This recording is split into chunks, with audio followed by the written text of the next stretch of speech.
नमस्कार, स्वागत है आपका एबीपी न्यूज में। आप देख रहे हैं अपना पसंदीदा शो घंटी बजाओ।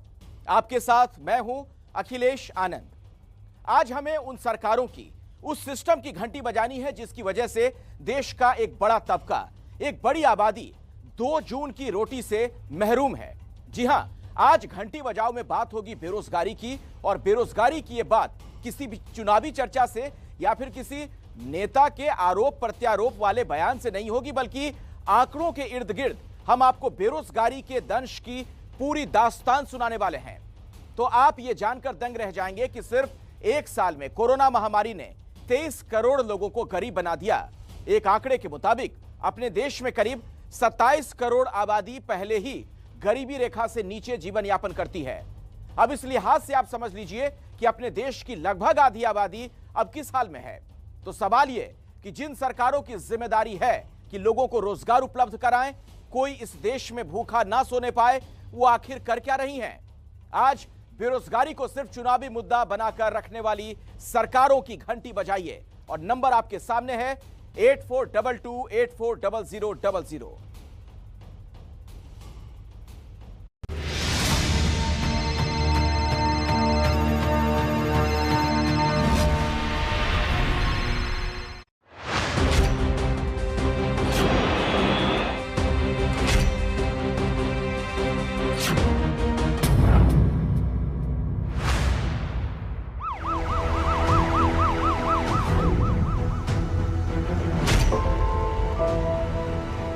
30 साल से अच्छा जीवन जी रहा था, जो कोरोना काल में बिल्कुल ही आदमी का अस्त व्यस्त हो गया। किसी ने सोचा नहीं था कि इस तरीके से चीजें बदल जाएगी। इतनी परेशानी हो गई थी कि हम सब्जी भी नहीं खरीद पा रहे थे। सप्ताह में हर दिन हम सब्जी रोटी खा लेते थे, अब चटनी से काम चलाना पड़ रहा है। कभी इनसे कर्जा, कभी उनसे कर्जा, कभी इनसे उम्मीद पर जिए जा रहा है आदमी। गैस सिलेंडर भी है, सब कुछ है अपने पास, मगर हम भरवा नहीं पा रहे हैं। बच्चों से का जैसे फीस हुआ वो तो देना पड़ रहा है ना हम लोग को। लोगों की नौकरियां जा रही हैं, प्राइवेट सेक्टर सब मतलब इस टाइम बेहाल ही है। तो आज के डेट में ऐसा हो गया कि आदमी अब कौन सा काम करे जिससे आदमी का घर चले।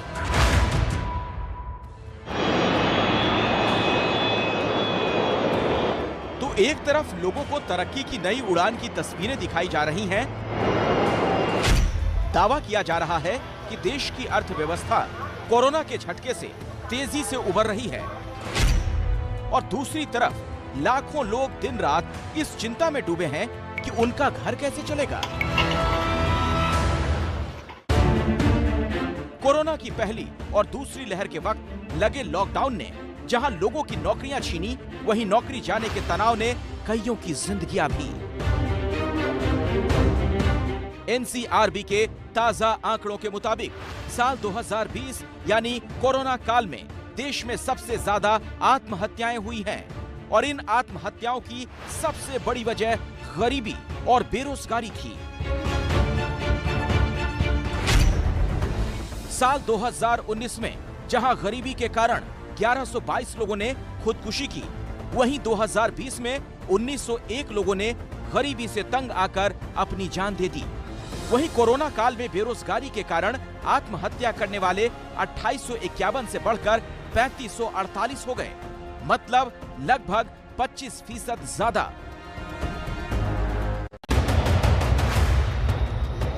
लोगों के अंदर बढ़ रहे इस तनाव को समझना होगा। जिंदगी पर भारी पड़ती बेरोजगारी को महामारी बनने से पहले रोकना होगा, क्योंकि कोरोना पहले ही हजारों परिवार उजाड़ चुका है। कोरोना काल में जिन राज्यों में बेरोजगारी सबसे ज्यादा बढ़ी है, उनमें हरियाणा पहले नंबर पर है। अक्टूबर के महीने में हरियाणा में बेरोजगारी दर 30.7% पर पहुंच गई।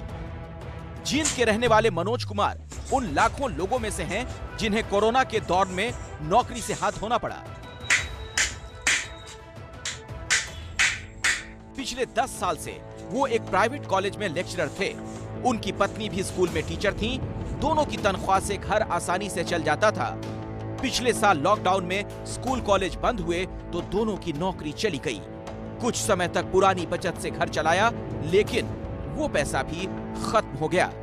आखिरकार पेट पालने के लिए इस लेक्चरर को दिहाड़ी मजदूर बनना पड़ा। पहले मैं कॉलेज में लेक्चरर था और वहाँ पे ठीक इनकम भी ठीक थी, और ये लगा लो कि लगभग 25 से 30 हज़ार रुपये मेरी इनकम थी। फिर ये कोरोना काल आने की वजह से, सैलरी ना मिलने की वजह से हमें कॉलेज छोड़ना पड़ा, और फिर दुकानदारी में रह करके अब दुकान पे वहाँ पे वर्कर का काम कर रहा हूँ। मनोज और पूनम की तरह निजी स्कूल कॉलेजों में पढ़ाने वाले हजारों शिक्षक कोरोना के दौर में बेरोजगार हो गए। नियमित फीस न मिलने के कारण स्कूलों ने शिक्षकों को निकालना शुरू कर दिया। कोरोना के कारण इन शिक्षकों को ट्यूशन का काम भी नहीं मिल पाया। ऐसे में इनके लिए सबसे बड़ी चुनौती यही है कि अब करें तो क्या करें। जीवन जी पहले ये था कि सप्ताह में हर दिन हम सब्जी रोटी खा लेते थे, अब चटनी से काम चलाना पड़ रहा है। एक आध बार ऐसा होता है कि वैसे ही रोटी खा लेते हैं। पहले दूध ज्यादा लेते थे, अब बहुत कम लेते हैं। कोरोना की मार सबसे ज्यादा प्राइवेट सेक्टर में काम करने वालों पर पड़ी।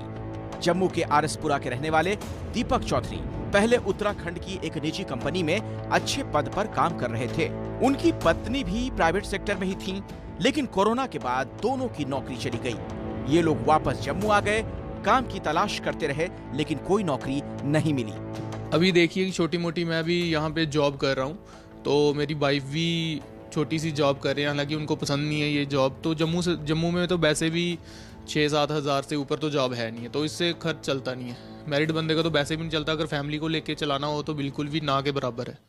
दीपक की परेशानियां यहीं खत्म नहीं हुई। उत्तराखंड में अपनी नौकरी गंवाने के बाद दीपक को जब जम्मू में नौकरी नहीं मिली तो उन्होंने अपने खेतों में खेती शुरू कर दी। जम्मू के आरएसपुरा का बासमती पूरी दुनिया में मशहूर है। दीपक ने पूरी मेहनत के साथ अपने खेतों में फसल उगाई, लेकिन बारिश और ओले ने पूरी फसल खराब कर दी और कमाई की रही सही उम्मीद भी खत्म हो गई। जब हमने किसानी करने का सोचा तो इस बार फसल पहले तो काफ़ी अच्छी नज़र आ रही थी। अभी उसके दौरान हमने देखा कि जब भी थोड़े दिन पहले जो बारिश हुई है, काफ़ी सारे ओले पड़े और फसल जो कि 90% फसल बिल्कुल ख़त्म हो चुकी है, और किसानी की हालत भी बहुत ज़्यादा बुरी हो चुकी है, तो बिल्कुल खर्चे भी नहीं पूरे हो रहे हैं।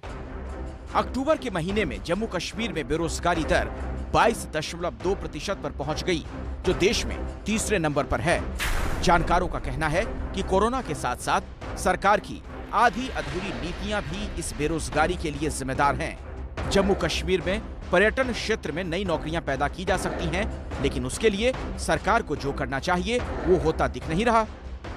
टूरिज्म इंडस्ट्री में जम्मू कश्मीर की तो एक गोल्ड माइन है, और यहाँ पे हम इतने एंटरप्रेन्योर्स क्रिएट कर सकते हैं, जॉब सीकर्स नहीं बल्कि जॉब क्रिएटर्स क्रिएट कर सकते हैं। बट अगर हम प्रोफेशनल्स को सामने लाएं, वो प्रोफेशनल्स इन स्कीम्स को मैनेज करें, किस तरह से यंगस्टर को चैनलाइज करना है हॉस्पिटैलिटी एंड टूरिज्म इंडस्ट्री में, वो कहीं ना कहीं मिसिंग हो रहा है। और इस मिसमैच की वजह से ये स्कीम्स की एक ग्रासरूट लेवल तक इम्प्लीमेंटेशन नहीं हो पा रही है। बेरोजगारी की एक बड़ी वजह है नई नौकरियों का नहीं होना, लेकिन सवाल है जिनके पास नौकरियां थीं और जो कोरोना के कारण बेरोजगार हुए, उन्हें अपनी ही नौकरी वापस क्यों नहीं मिल पा रही? कोरोना से पहले यानी साल 2019-20 में देश में कुल नौकरियां 40 करोड़ 35 लाख थीं। लॉकडाउन लगने के बाद से इनमें से 12 करोड़ 13 लाख लोगों के रोजगार छिन गए।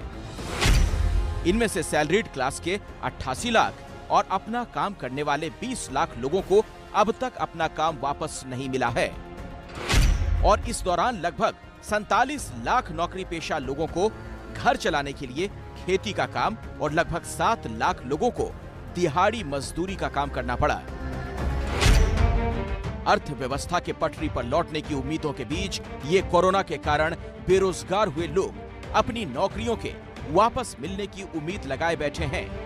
जयपुर में करीब 13 साल से होटल इंडस्ट्री से जुड़े गौरव कई नामचीन होटलों में सेल्स एंड मार्केटिंग का काम कर चुके हैं, लेकिन इतने अनुभव के बाद भी अब कहीं काम नहीं मिल रहा। इस पेंडेमिक के अंदर जब एक जॉब नहीं थी, एक एम्प्लॉयमेंट, एक सैलरी के भरोसे हम लोगों का, सब लोगों का परिवार चल रहा था, तो वहाँ हमें सारे फाइनेंशियल इश्यूज भी आए और कहीं ना कहीं जाकर एक लाइबिलिटीज़ थी जो पूरी नहीं हो पा रही थी, मार्केट की उधारी जो थी वो बढ़ती जा रही थी धीरे धीरे करके। और अभी भी जिस कंडीशन में हम लोग हैं तो धीरे धीरे मार्केट ओपन तो हो रहा है, मगर अभी भी लोगों को थर्ड वेव का डर है, लोगों को अभी भी डेंगू का और बीमारियों का डर है, तो लोग अभी भी होटल में आने से, भीड़ के किसी भी जगह में आने से डर रहे हैं। गौरव का कहना है कि उनके जैसे तमाम लोगों को या तो नौकरी मिल नहीं रही, और अगर किसी जगह बात बनती भी है तो पहले से ही कहीं कम वेतन ऑफर किया जाता है। ऐसे हालात में उनके लिए परिवार चलाना मुश्किल होता जा रहा है। कोरोना की सबसे ज्यादा मार टूरिज्म सेक्टर पर पड़ी। इसी सेक्टर से जुड़े अमरजीत सिंह राणा पहले दिल्ली के कनॉट प्लेस में अपनी ट्रेवल एजेंसी चलाते थे। उन्होंने अपना स्टाफ भी रखा हुआ था, लेकिन लॉकडाउन के वक्त उनके ऑफिस पर जो ताला पड़ा वो अब तक नहीं खुल पाया है। जैसे लॉकडाउन स्टार्ट हुआ, धीरे धीरे करके जो मेरी सेविंग थी वो मैंने 2-3 महीने तो रेंट उसका दिया। उसके बाद जो एम्प्लॉई थे उनकी सैलरी भी दी मैंने। जब मतलब सब कुछ सिचुएशन मेरी पहुंच से बाहर हो गई, सेविंग मेरी धीरे धीरे करके सब फिनिश होती गई, तो मैंने ऑफिस भी छोड़ दिया। उन लड़कों को मना कर दिया दोनों को कि मैं अब इससे आगे आपके साथ रेगुलर नहीं कर पाऊंगा। इसके बाद वो दोबारा अपना काम शुरू कर पाते, उससे पहले ही दूसरा लॉकडाउन लग गया और उनका काम पूरी तरह ठप हो गया। अमरजीत के परिवार में पत्नी और बेटी है। बेटी स्कूल में पढ़ती है, लेकिन अब फीस देना भी मुश्किल हो रहा है। मैंने कभी ऐसा टाइम नहीं देखा, सच बताऊं तो मुझे तो ऐसे लगने लगा था कि सब कुछ एकदम से खत्म सा हो गया है। बहुत ज़्यादा डिप्रेसिंग प्रॉब्लम चल रही है। डिप्रेशन में मैं पीछे आई थिंक 3 महीने में डिप्रेशन में रही हूँ, और ये सब सिर्फ इसी वजह से हुआ है, डिस्टर्ब कोरोना की वजह से। अमरजीत जैसे लोगों की एक समस्या ये भी है कि एक लंबे समय तक एक ही इंडस्ट्री से जुड़े रहने के बाद अब कोई दूसरा काम शुरू करना आसान नहीं, और लंबे समय तक बेरोजगार रहने के बाद कोई नया काम शुरू करने के लिए पैसे भी नहीं है। क्या ऐसे लोगों के लिए सरकार की कोई जिम्मेदारी नहीं? अब सरकार एक पूरा रोजगार को लेके एक योजना बना के आई है।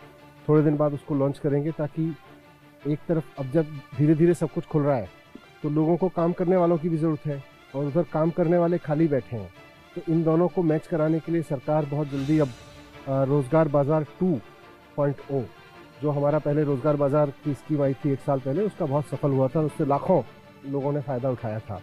अब फिर से हम रोजगार बाजार 2.0 पे काम कर रहे हैं और उसको बहुत जल्द लॉन्च करेंगे। अगर पूरे देश की बात की जाए तो सितंबर 2020 से सितंबर 2021 तक सिर्फ 44,483 नई नौकरियां ही आईं, जबकि नौकरी गंवाने वालों की संख्या लाखों में है। पटना के बोरिंग रोड में रहने वाले रितेश HDFC बैंक में थे। कोरोना ने उनकी नौकरी छीन ली तो घर चलाने के लिए उन्हें कई तरह के काम करने पड़े। हम लोग का फेल हो गया, व्यवसाय भी ढंग का नहीं चल पाया। मेरा अपना हार्डवेयर का कुछ चापाकल का काम वगैरह किए, वो भी व्यवसाय मेरा फेल कर गया, नहीं चल पाया। बिहार उन राज्यों में से है जहां बेरोजगारी दर लगातार डबल डिजिट यानी 10% से ऊपर बनी हुई है, लेकिन फिर भी सरकार ये मानने को तैयार नहीं कि वो लोगों को नौकरियां देने में नाकाम है। इस समय 2 लाख से अधिक जॉब केवल सरकारी नौकरी के अंदर संविदा और अन्य व्यवस्था से हम लोगों को नौकरी देने जा रहे हैं। 1.25 लाख केवल शिक्षकों की बहाली हो रही है। कोरोना के कारण शहरों से लेकर गांव तक में बेरोजगारी और गरीबी बढ़ गई है। लॉकडाउन के वक्त अपने घर लौटे कितने ही मजदूरों को अब तक कोई काम नहीं मिल पाया। एक रिपोर्ट के मुताबिक कोरोना महामारी ने सिर्फ 1 साल में करीब 23 करोड़ लोगों को गरीब बना दिया, और चिंता की बात यह है कि कोरोना का असर कम होने के बाद भी स्थितियां सुधर नहीं रही। सितंबर 2021 में देश में बेरोजगारी दर 6.86% थी, जो अक्टूबर 2021 में बढ़कर 7.75% हो गई। बेरोजगारी दर में आए इस उछाल में करीब 55 लाख लोग बेरोजगार हो गए, और बेरोजगारी का ये आंकड़ा तब है जब बेरोजगार सिर्फ उसे मानते हैं जिसे हफ्ते में 1 घंटे का भी काम न मिला हो, यानी असल स्थिति और ज्यादा खराब है। तो वादा करके नौकरी ना देने वाली सरकारों की घंटी आप जरूर बजाइए। और अब आप सोशल मीडिया साइट कू के जरिए भी घंटी बजाओ से जुड़ सकते हैं। इसके लिए आप कू ऐप पर @घंटी बजाओ ABP न्यूज हैंडल को फॉलो करें और अगर आप किसी मुद्दे पर घंटी बजाना चाहते हैं या अपने शहर और आसपास का कोई मुद्दा उठाना चाहते हैं तो हैशटैग घंटी बजाओ के साथ हमें अपना मुद्दा बताएं और @घंटी बजाओ एबीपी न्यूज को टैग करते हुए पोस्ट करें। लेकिन हम देख रहे हैं कि अभी के पीएम और उनके मंत्री दावा कर रहे हैं कि वो पटेल की विरासत को आगे ले जाने का काम कर रहे हैं, लेकिन वो ऐसा नहीं करते हैं। तो कांग्रेस सांसद शशि थरूर का पटेल को लेकर मोदी सरकार पर निशाना। सरदार पटेल गांधी जी का अनुसरण करते थे।